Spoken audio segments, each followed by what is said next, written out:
Margaret Withersby wasn't afraid of much.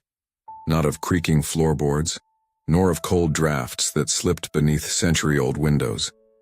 Not even of the Withersby family attic, a place her late grandmother had once sworn was cursed. But lately, something had changed. The attic no longer felt forgotten. It felt aware.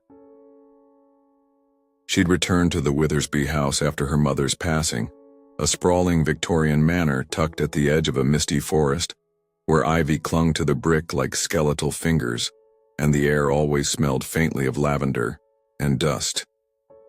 She planned to sell it, clear out the attic, pack what was left of her childhood into labeled boxes and leave. But when she opened the attic door, something was waiting for her. A dollhouse. Not just any dollhouse. It was a perfect replica of the Withersby home, down to the yellowed lace curtains in the parlor, the tarnished chandelier, even the scratch on the upstairs hallway floor where she'd once dropped a hairpin at age 11. She didn't remember ever owning a dollhouse like this, and yet it felt familiar. Inside the tiny house were tiny rooms. Inside the tiny rooms were tiny dolls, 7 of them, a mother, a father, 2 children, a maid, a nurse, and 1 doll, placed at the attic window wearing a white nightgown. Her nightgown, the one Margaret had worn to bed the night her grandmother died. The doll was looking at her, and then, ever so slowly, its tiny porcelain hand moved, tapping once against the glass. Tap, like it had something to say. Margaret spent the next day convincing herself it was a coincidence. Just an old toy, a trick of the light. She didn't believe in ghosts, or curses, or haunted dollhouses. At least not yet. The Withersby house creaked and whispered like all old homes do. The wind found ways to speak through cracks in the walls, and the pipes groaned in protest of a sudden chill. Still, something about the dollhouse kept pulling her back. She found herself sitting in the attic long after dark, candle in hand, staring at the tiny structure. Each time she looked, the dolls seemed to shift, just slightly, their heads tilted at different angles, their hands moved an inch. She thought she was imagining it until she blinked, and the doll in the nightgown was no longer at the attic window. Kyagiri was at the front door, the same door Margaret had just closed behind her. She laughed nervously, closed the dollhouse, locked the attic, walked downstairs and made tea. But that night she dreamed of lavender, and of her grandmother's voice whispering, "Don't open it again, Margaret. Once the house sees you, it won't forget." The next morning, she noticed something strange. On the hallway floor outside her childhood bedroom was a tiny scuff, like a scratch made by something small and sharp. She bent down and found a tiny hairpin, her hairpin, exactly like the one she had lost years ago. The one that left a mark in the hallway. Only now it was doll-sized. Back in the attic, the dollhouse was wide open. Every doll stood facing the front, their painted eyes fixed on her, including one new figure she hadn't seen before, a woman holding a candle, with Margaret's face. From that day on, Margaret began noticing more changes, not just in the dollhouse but in the real house. Drawers were found open when she swore she'd closed them. Old photo frames held pictures she didn't remember, posing for.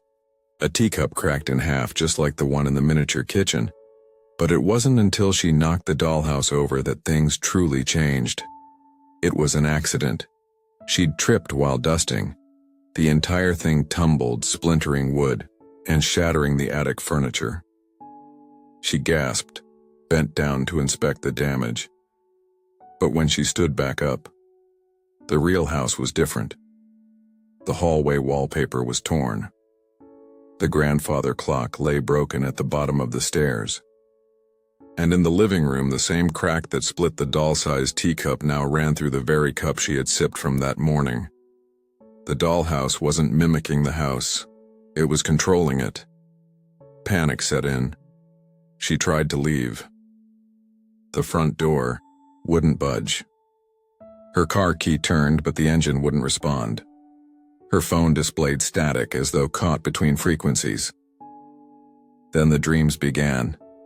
They were too vivid.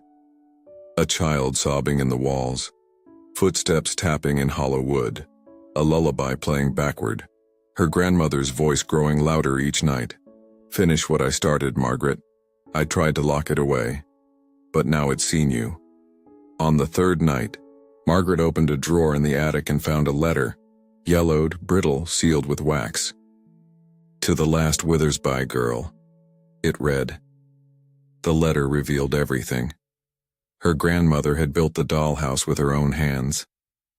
Not as a toy, but as a prison. A vessel. For what? She never said. Only that it could not be destroyed. It needed memory, family, blood. And now it was awake again. Margaret's blood. It was just before dawn when Margaret returned to the attic. She wasn't sure how she got there. She remembered pouring tea in the kitchen, then standing at the top of the stairs, her hand on the nail-pierced attic door, her knuckles raw from scratching at her own skin. She no longer felt afraid. She felt summoned. The door, though sealed, shut the day before, opened effortlessly. Inside, the dollhouse was gone. In its place was a real room, an exact, life-sized replica of the dollhouse's interior. Every wall, every faded curtain, every tiny chair now stood full-sized and silent in the attic. And standing within it were the dolls. Not figurines, not porcelain. People. 6 of them. Pale. Still. Eyes glassy and unblinking. The father, the mother, the 2 children, the maid, the nurse. They stood in a semicircle, frozen like actors awaiting their cue. Margaret stepped forward, their heads turned in unison to face her. 1 step. 2 steps. Her legs moved without command. The maid's mouth opened, a slow, careful hinge, as if it hadn't moved in years. "Do you know your name?" she asked in a brittle whisper. Margaret frowned. I'm Margaret. I live here. This is my grandmother's—" "No," the maid said, gently shaking her head. "That was another time. That was the body before this one." "Before?" Margaret looked around. Something was wrong. The wallpaper, it wasn't peeling anymore. It looked new. The dust was gone. Even the air smelled different, familiar, like lilacs, and old books, like childhood. She turned and saw the nursery. It was hers, her childhood nursery.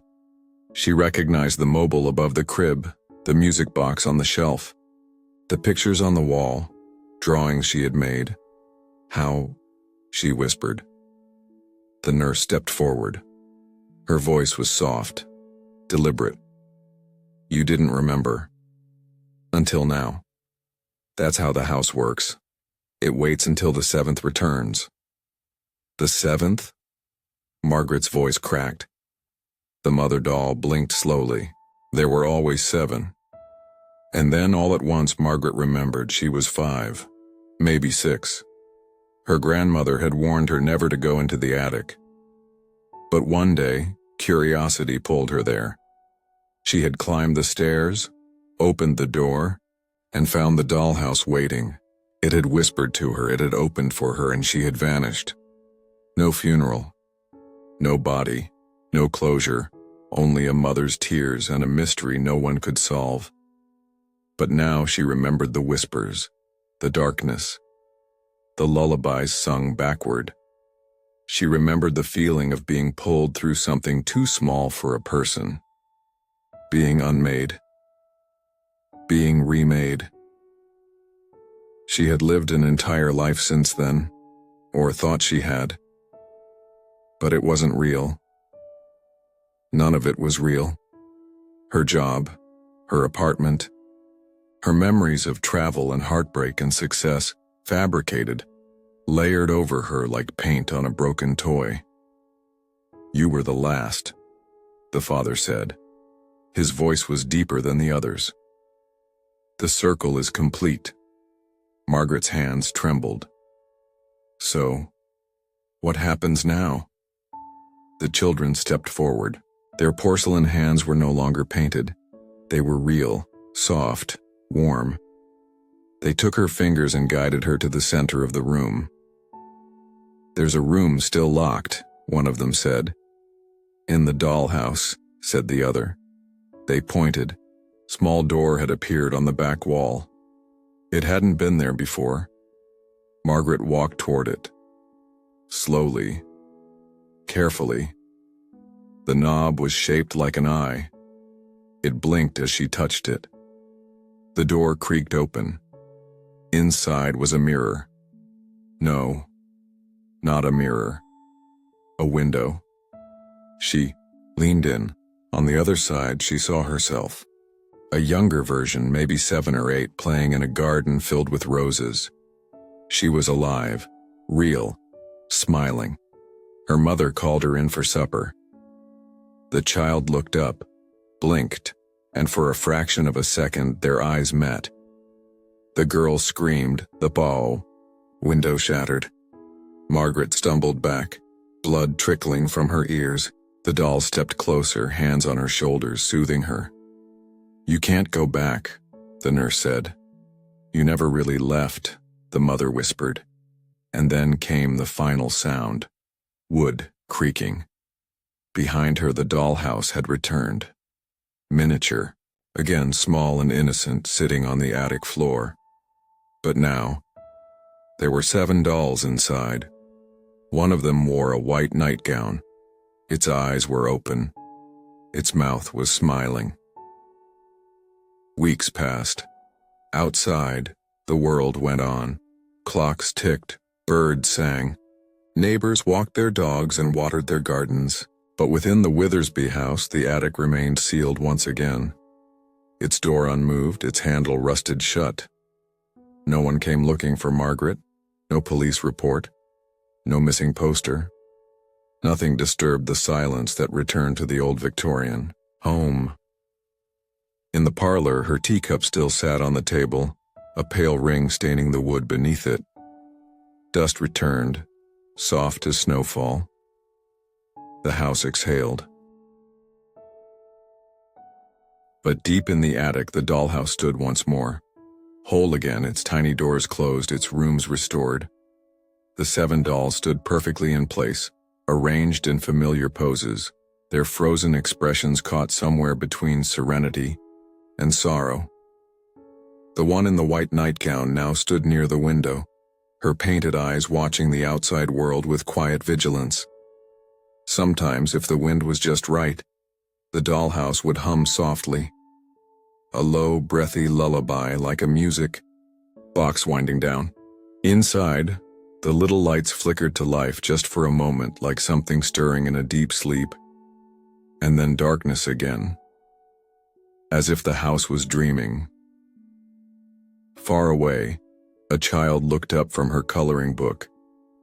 Her fingers paused, the crayon hovering in the air. A strange chill passed through the room, though the windows were shut tight. She turned to her mother, her brow furrowed. "Mommy," she whispered. "Why did I dream of the lady in the dollhouse again?" Her mother looked up from her phone. "What lady, sweetie?" "The one with the white dress. She watches me through the window," she said. "She remembers me." Her mother smiled uneasily. "Just a dream, honey."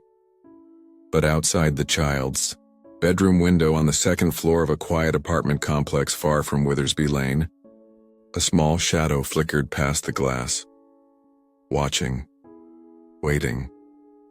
And in a dusty attic hundreds of miles away, one of the tiny dolls tilted its head, ever so slightly, and smiled.